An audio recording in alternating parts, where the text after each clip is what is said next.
হিংসার পরিণতি নির্বাচনের পরে? আপনাদের আইন ব্যবস্থা আপনাদের মতন নেবেন। তৃণমূলের একটা বড় চক্রান্ত চলছে বিজেপিকে বদনাম করার জন্য। আর জনগণকে বলছি, আপনাদেরকে বলছি, আপনারা সচেতন হয়ে লক্ষ্য রাখবেন তার কি ভুল ছিল, এটা জনগণ জানতে চাইছে।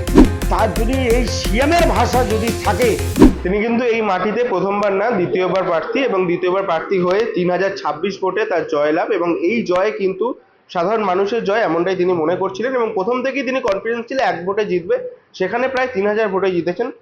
দিলীপ অনেক স্বাগত। এবং আপনি যেটা প্রথম থেকেই বলছিলেন যে তার বিষয়ে আশাবাদী ছিলেন, সেটা হলো সাধারণ মানুষের সমস্যার কথা তো থাকবেই, কিন্তু গতকাল রাতে যেই ঘটনা ঘটলো, দেখা গেল মধ্যমগ্রামে একদম শুভেন্দু অধিকারী পিএকে গুলি, তারপর বসিরহাটে এক বিজেপি কর্মীকে গুলি, পাশাপাশি পানিহাটিতে বোমাবাজি। কি বলবেন, কেন এই হিংসার পরিণতি নির্বাচনের পরে?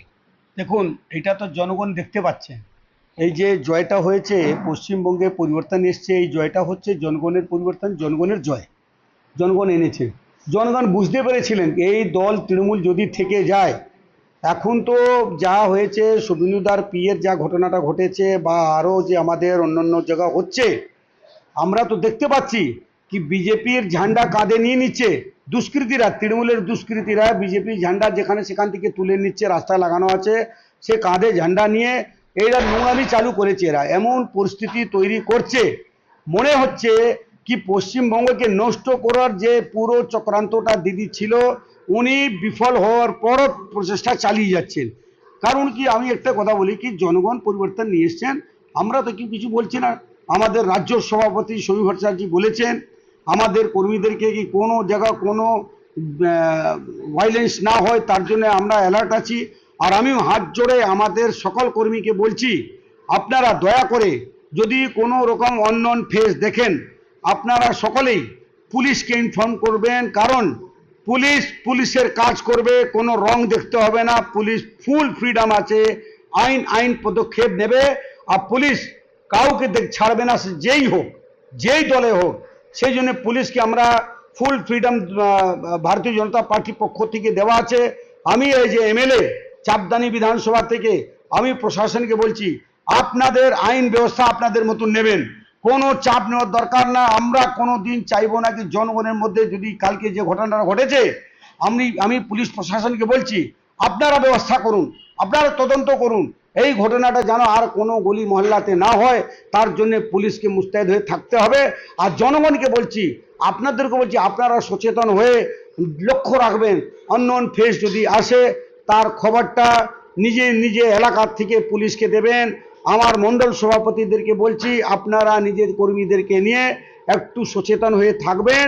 আপনারা দেখবেন কোনো জায়গায় আপনাদের নাম নিয়ে আর উল্টো পুল্টো কাজ যদি কোনো ছেলে না করতে পারে, তার জন্যে তৃণমূল মতন থাকবে। তৃণমূলকে যদি কোনো মনে হয় কেউ কিছু টুনটিটকারি করছে, তাকে নমস্কার ভালোবাসা জানিয়ে এড়িয়ে যাবেন। ঝামেলায় কেউ ওইসব বান্ধায় পা দেবেন না। কারণ কি, তৃণমূলের একটা বড় চক্রান্ত চলছে বিজেপিকে বদনাম করার জন্য। কিন্তু বিজেপিকে বদনাম সে করতে পারবে না। কিন্তু সবচেয়ে দুঃখর বিষয়, যেই ছেলেটাকে কালকে গুলি মেরে মারা গেছে, তার কি ভুল ছিল, এইটা জনগণ জানতে চাইছে। এইটা আজকে দিদি নিজেই বলছেন, আমি হারিনি, আমি এইটা ছাড়বো না, আমি পদত্যাগ করব না। তার যদি এই সিএমের ভাষা যদি থাকে, তাহলে তার যে চেলা চামুন্ডা কি পথে নামতে পারে, কি করতে পারে, তারই হচ্ছে উদাহরণ। দাদা, গতকাল শুভেন্দুদার যে গাড়িতে হামলা করা হলো, সেই গাড়িতে তো শুভেন্দুদাও থাকতে পারতো। দেখুন, এইটা তো টার্গেট করেই মারা হয়েছে। একটা টার্গেট ছিল, লক্ষ্য করে প্ল্যানিং করে এইটা মার্ডার্স করা হয়েছে। সেটা তদন্ত হোক। আমি আরও আমাদের পশ্চিমবঙ্গে পুলিশকে বলছি, আপনাদের কাছে ফুল ফ্রিডম, ফুল পাওয়ার আছে। আপনারা আপনাদের মতন ব্যবস্থা নিন, আপনার মতন আপনারা তদন্ত করুন, আপনাদের মতন পুরো আমাদের শহরকে, পশ্চিমবঙ্গকে আপনারা সামলান। আপনাদের যথেষ্ট বুদ্ধিমান, যথেষ্ট শক্তিশালী দল, মানে একটা ফোর্স, যেটাকে আমাদের মেন ফোর্স মানা যায়, সেই ফোর্সটা হচ্ছে সব কিছু। প্রশাসনকে বলছি, আপনারা সামলান, না হলে এই পশ্চিমবঙ্গের মানুষ অসহায় হয়ে যাবে। কিন্তু ভারতীয় জনতা পার্টি এসছে, আমাদের 9 তারিখে শপথ সমারোহ আছে, ওর পরে অনেক সব ঠিক হয়ে যাবে। এরা একটু কেচাল পাকাতে চাইছে, আমরা বুঝতে পারছি, কিন্তু মানুষ সেই ফান্দায় পা দেবেন না। একটু সহ্য করুন, ভালো হবে, কিন্তু তদন্ত হবে। আমরা কিন্তু কাউকে ছাড়বো না, পরিষ্কার কথা। প্রশাসন সেটা, যা প্রশাসন আইনের মতন ঠিক হবে, সে প্রশাসন আইনের মতন সে পদক্ষেপটা নেবে। একদম রেকর্ড মার্জিনে জয়। বেশ কিছু আপনারা প্রতিশ্রুতি দিয়েছিলেন, চাপদানির জন্য কি কি প্রতিশ্রুতি থাকবে বা কি কি কাজ দেখা যাবে আপনার হাত দিয়ে চাপদানিতে? দেখুন, আমি চাপদানি মানুষদের কাছে আমি হাত জোড়ে বলছি, এখন আপনারা একদম জনগণ যারা যেভাবে জিতিয়ে নিয়ে এসছেন, চাপদানি বিধানসভা কর্মীদেরকে বলতে চাই ভারতীয় জনতা পার্টির, আপনারা একদম সুস্থভাবে হাঁটবেন, কোনো রকম বিশৃঙ্খলা করবেন না, কোনো রকম ভাইলেন্সে পা দেবেন না। এরা আপনাদেরকে টিটকারি উস্কানি দেবে তৃণমূলের ছেলেরা, কিন্তু আপনাদেরকে এগিয়ে যেতে হবে। তাদেরকে ভালোবেসে ডাকো, তাদেরকে স্বাগত জানাও, তাদেরকে ধন্যবাদ জানাও, সকল মানুষকে ধন্যবাদ জানাও। কোনো জায়গায় কোনো ঝামেলা কেউ করতে যাবেন না। আমি চাপদানি বিধানসভার এমএলএ, আমি সবাইকে বলছি আপনাদের কোনো প্যানিক হওয়ার দরকার নেই, প্যানিক কেউ হবেন না। প্রশাসন নতুন কাজ করবে, প্রশাসন আপনাদেরকে গার্ড করবে। আর এই বিধানসভায় আপনি দেখবেন আলো ফুটবে, পদ্ম ফুল যখন ফুটেছে এই বিধানসভায় আলো ফুটবে। এই বিধানসভা ছেলে মেয়েদের জন্য চাকরি হবে, শিক্ষা হবে, শিল্প হবে। আর বাড়ি বাড়ি দেখবেন ছোট ছোট ব্যবসায় হবে। প্রত্যেকটা মানুষ সুখ সুবিধা পাবেন। একটু সবর করুন, একটু ওয়েট করুন, আপনাদের যেটা পাওনা সব কিছু পাবেন। অনেকগুলো প্রকল্প মোদিজির, যেইগুলোটা আপনারা বঞ্চিত ছিলেন, যেমন আয়ুষ্মান ভারত থেকে আপনারা বঞ্চিত ছিলেন, সেটা আপনারা পাবেন। সপ্তম বেতন থেকে পশ্চিমবঙ্গে সরকারি মানুষ বঞ্চিত ছিলেন, তারা পাবেন। আমাদের বয়স্ক ভাতাদের যাতে বিধবা ভাতাগুলো যেটা আছে তারা সেটা ডবল হয়ে যাবে। ডিএ মানুষ পাবেন, যারা ডিএ পাচ্ছিলেন না, তারা পুলিশ অফিসাররা ডিএ পাচ্ছিলেন না, তারাও ডিএ পাবেন। অনেকগুলো প্রকল্প আছে। আপনাদের মাতৃশক্তি ভরসা কার্ড 3,000 টাকা, সেটাও চালু হয়ে যাবে, আপনারা পাবেন। যুবক যুবতীদের জন্য 3,000 টাকা আছে, বেকার যারা লেখাপড়া করে বসে আছে তাদের জন্য 3,000 টাকা আছে, তারা পাবেন। মা বোনরা যারা গর্ভবতী হবে তাদের জন্য 21,000 টাকা করে আছেন।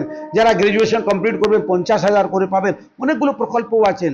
আপনার 1 লাখ টাকায় সূর্য যোজনার আছে, 80,000 টাকা ফেরত পেয়ে যাবেন। মাত্র 20,000 টাকা আপনার ইলেকট্রিক বিল জিরো হয়ে যাবে, ইলেকট্রিক বিল প্রয়োজন লাগবে না। অনেকগুলো প্রকল্প আছে। মা বোনদের জন্য পশ্চিমবঙ্গে সরকারি বাসে কোনো ভাড়া লাগবে না, বিনামূল্যে ওনারা যাতায়াত করতে পারবেন। তাই অনেকগুলো প্রকল্প আছে, আপনারা সবাই পাবেন। একটু ধৈর্য রাখো, কারণ আমাদের শপথ সমারোহটা মিটে যাক, তারপরে দেখবেন যখন মন্ত্রিমণ্ডল বিস্তার হবে, সুন্দরভাবে সুচারুভাবে কাজ হবে। আমাদের এই পশ্চিমবঙ্গে, আমাদের এই চাপদানিতে ছোট ছোট শিশুদের মুখে হাসি ফুটবে, প্রত্যেক বাড়িতে রোজগার থাকবে, ব্যবসায় ভালো হবে। প্রত্যেকটা মানুষের জন্য প্রশাসন তাদের গার্ড হয়ে, তাদের সুরক্ষা হয়ে, তাদের পাশে দাঁড়াবে। অর্থাৎ চাপদানি মানুষের জন্য যে একগুচ্ছ প্রকল্পের কথা তিনি নির্বাচনের আগেই বলেছিলেন, সেই প্রকল্পগুলোই বাস্তবায়িত করা এখন তার মূল উদ্দেশ্য। কিন্তু তার আগে গতকাল রাতে যে একের পর এক হামলার ঘটনা, শুভেন্দু অধিকারীর পিএ কে একদম গুলি করে খুন করার যে অভিযোগ, সেই ঘটনা থেকে শিক্ষা নিয়েই কিন্তু তার একদম বিধানসভার সমস্ত মানুষ থেকে শুরু করে যে সমস্ত কর্মীরা রয়েছেন তাদেরকে কিন্তু সংযত থাকার তিনি বার্তা দিলেন। এবং তিনি বলছেন যেটা, যে কোনো উস্কানিমূলক বক্তব্যে তারা যেন পা না দেয়, তারা যেন সংযত থাকে, কারণ তৃণমূল আশ্রিত কিছু দুষ্কৃতী এই ঘটনা ঘটাতে পারে, এমনটাই তার অনুমান। সংযত থাকার বার্তা দিচ্ছেন দিলীপ সিং। চাপদানি থেকে প্রীতম সাধুকা, বাংলা হান্ট। বাংলা হান্টের আরও খবর দেখতে নজর রাখুন। বাংলা খবর মানেই বাংলা হান্ট।